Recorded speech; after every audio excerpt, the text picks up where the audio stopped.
I'm Nan Simonson. I'm the author of Aging Powerfully. I always introduce myself with my book because it's who and what I am at this point. I wrote this almost 3 years ago. It was published actually at the end of December 2020, and this is almost, well, we are in December, almost near the end of 2023. I wrote it 6 months before the end of the year, and I wrote it because I was about to turn 70. Obviously, that means I'm about to turn 73 in January. And I wrote it because I was determined to look at 70 and beyond as the beginning of another, well, lifetime. We can go to our 80s, 90s, and into our hundreds with lifestyle as medicine, lifestyle as health. And so that's what I talk about in the book. I'm a lifestyle, medical, clinics, health coach, and I am certified in plant-based nutrition because that's part of what I also identify as. I have eaten no animal in 5 years. I'm a whole food plant-based instructor because I am a whole food plant-based lifestyle person. There's a lot to say about that, but I'm not going to right now because I've gotten you here really to talk about meatballs. Da-da-da-da. Isn't that strange? Well, I don't really mean meatballs. I'll call them lentil balls. These are from Chef Katie May. I've had them in my folder of recipes for the longest time, and I haven't made them. And I'm doing a baby shower here on Saturday. This is Monday, and the mother-to-be is bringing a pot of meatballs because I'm doing stuffed shells. It looks like ricotta, but you'll see on my website and my YouTube channel, both are under Nan Simonson, nansimonson.com, or YouTube Nan Simonson. My stuffed shells are to die for. They're stuffed with what tastes like ricotta, but we call it no-cotta because it's a combination of tofu and beans, and beautiful and delicious. So I'm making that. I'm doing a salad. I'm doing crudités. I'm doing a fruit plate. And the mother-to-be is going to be bringing meatballs because she knows a lot of the people that are coming eat meat, even though she's cut back quite a bit.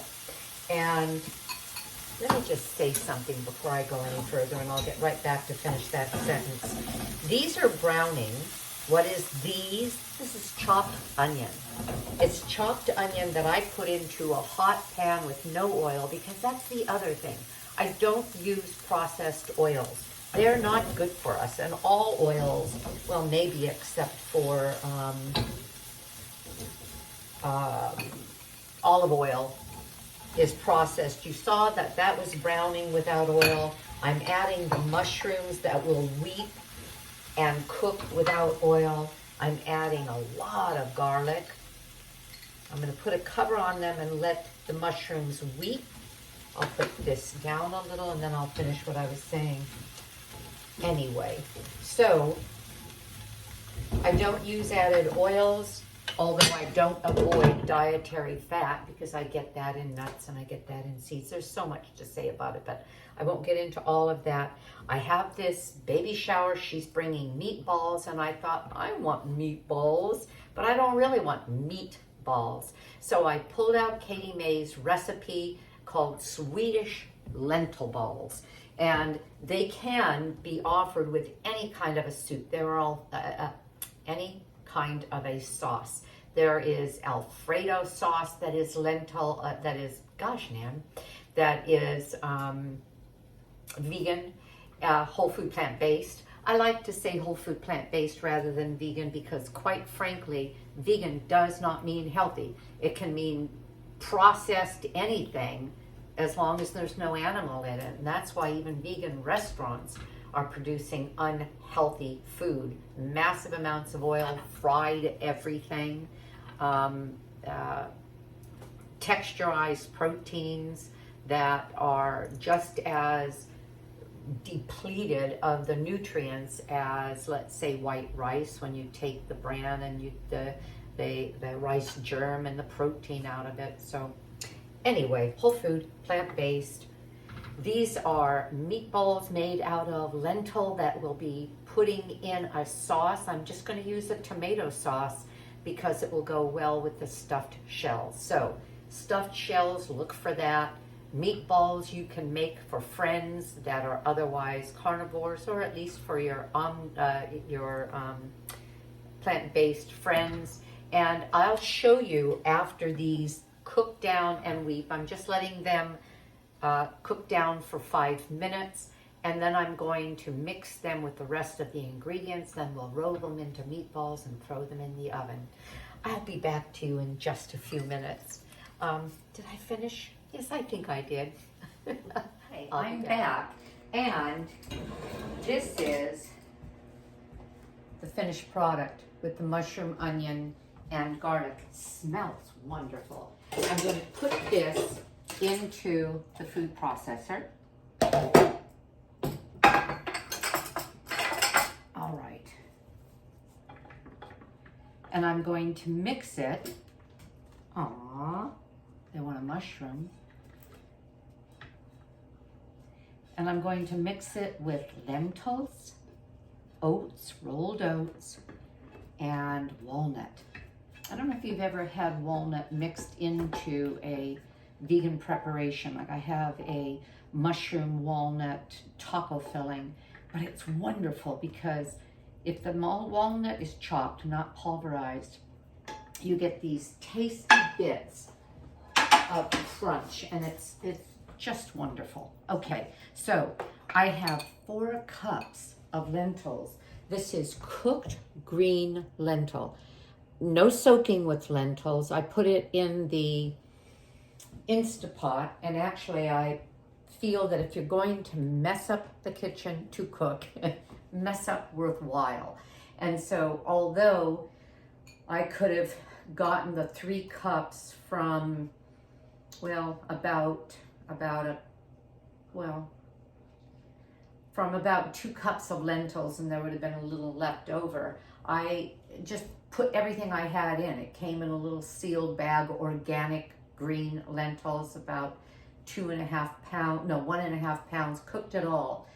I'm using some for tonight to serve over mashed potatoes. You can find those on my channel. They're actually potato, cauliflower, creamed up with cashew nuts, and they're delicious. It's potato, it's cauliflower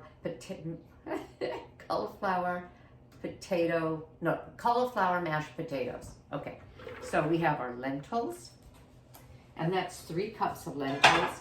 I have 3 ounces of chopped walnut, not very finely, and they're going to be a little more chopped now, but still, we don't want this to be very fine. And I have rolled oats. I prefer the rolled oats that are instant to eat as well. Okay, let me start you with something. You're thinking, just get on with it, Nan. Just for your information, whole food plant-based means as close to nature as possible. What's the closest you can get to nature with oats? Well, rolled oats. Oat groats. Just the husk has been removed, but you have oat groats, and it's as solid as a wheat berry or a barley kernel. And then they steel cut it for steel cut oats. That's a little more processed. And then you get your rolled oats, and they're rolled and flattened. Each of these processes break down the fiber a little bit more, and you want as much fiber as you can get in your diet because your microbiome loves fiber. And what is your microbiome? Only the seat of, 8 trillion cells that are bacteria, fungi, archaea, all these things that digest our fiber in the colon and turn them into short-chain fatty acids, which feed our entire body with, metabolites that actually the short-chain fatty acids are metabolites, but they they're the best thing we can do for overall health. And that's another talk. Okay, turn this on. Come on. I went through this on another video. I guess I didn't have it all the way down. Okay. And I'm going to take the time, sorry for the noise. I'm going to take the time to push this down. I want it to be kind of dry looking when I'm done. I want it to be broken up, but not a paste. And when you have this much material in here, it takes a couple of rounds. I'll do it one more time after this. And let me get these, oh, there. Did you notice this is a Vitamix base and this is a Vitamix adaptation. It's a Vitamix processor that goes on certain bases.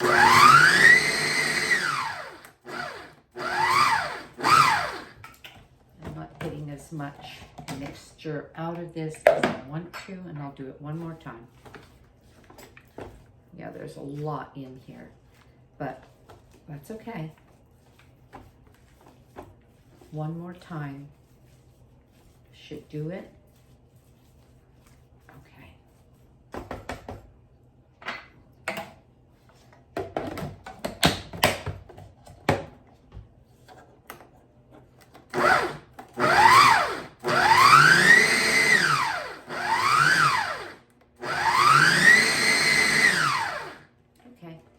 I'm going to let that be enough.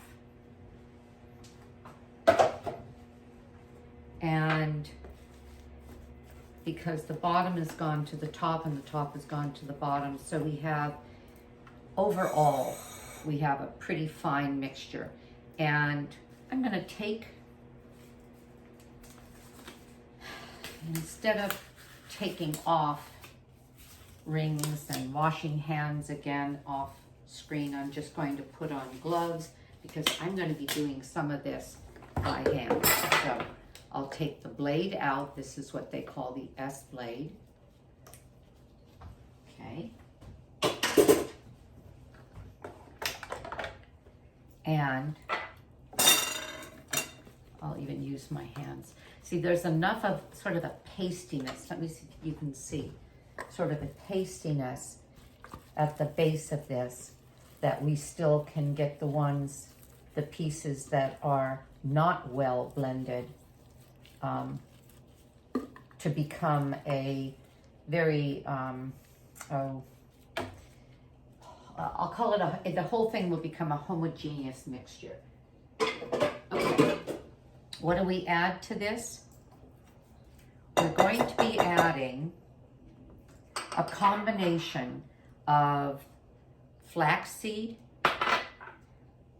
apple cider vinegar. This is lemon juice.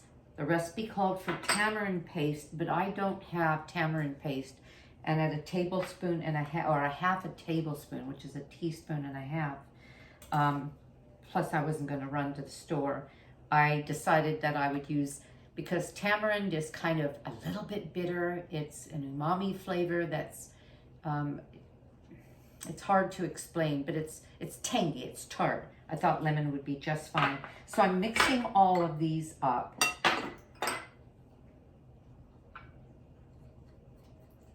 And then I'll mix them in the group, in the rest of it, once I get these liquids and that one dry ingredient, which is the flaxseed, blended well. We don't want this to find itself in one part of the recipe and not the rest, because flax becomes, it can clump very easily. If I let this sit for 15 minutes, and actually flax makes a very good egg substitute, it will become thick. Okay, now I'm going to add non-salt seasoning. I got this one at Costco. There are a number of them, but Costco has an organic non-salt seasoning that's really quite nice. And it's a big container, so I keep some of it in my spice closet. I'm just going to get this out of the way. And some of it in the refrigerator, the big jar, because it's just too big. All right. Now, we have our base mixture. I'm adding the non-salt seasoning, sage, thyme, red pepper flakes, and it smells wonderful. Okay, and we'll add our blended flax.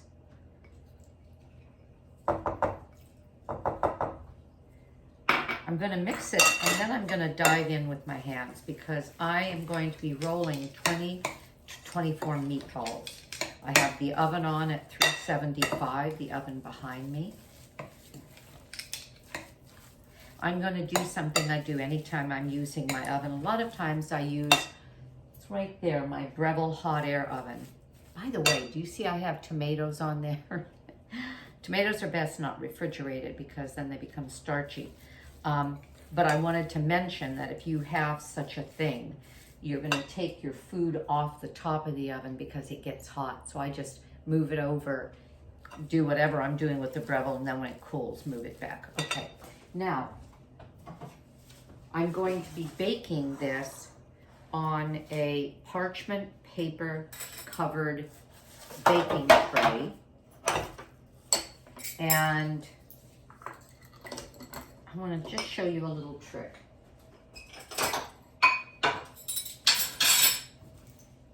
Parchment paper is sometimes hard to get to do what you want it to do because it wants to sort of stand up or roll up. Crunch it. I learned this from Ann Esselstyn, and a lot of people now learned it from her because I had never heard it before that. Okay, all right. And once you crunch it up, you can really crunch it even a lot more. It becomes obedient. About an inch to a half, or an inch to inch and a half ball is what you're aiming for. So what am I going to serve this with? Well, mashed potato for one, broccoli for another, and a tomato salad. Those tomatoes with sliced red onion and balsamic vinegar, the reduced balsamic vinegar, some fresh basil, and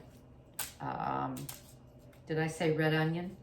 So red onion, tomato, basil, and reduced balsamic vinegar. Take a look. I'm not going to make all 24 in front of you, but what I was going to show you, see, this is what we're going to do. I'm going to put it in to bake, and I'm going to turn them halfway. They're going to be baking for about 20 minutes, so I'll turn them after 10. And don't they look like sort of like a turkey burger? The sage in there gives, and the thyme give a wonderful aroma. There's enough seasoning in here to make them very satisfying. But what I was going to show you is my oven. Isn't that pretty? It's sort of a lapis color oven, and that's pretty. But I've had it, what, 4 years? I don't know if you can see how clean it is, how shiny it is. That's because I don't do animal. I don't have animal fat. I don't have anything that's fatty sizzling in there, and so it's really easy to keep it clean. Isn't that nifty? And that's what I'm going to show you now. You're going to see the meatballs, a photo of the meatballs when they're done. And I hope you enjoyed what you saw and learned. We'll thank Katie May for her recipe. It's delicious. I'm going to taste. Oh, that's really nice. Adjust the seasonings. There's nothing here you shouldn't have raw because it's cooked lentil and cooked mushroom. Normally you wouldn't have those raw. And then the seasonings. Yippee! Have a great day. I know I'm going to consider subscribing, telling your friends, about whole food, plant-based recipes that taste delicious, because these do. And consider my book, and we'll see you soon. Bye-bye.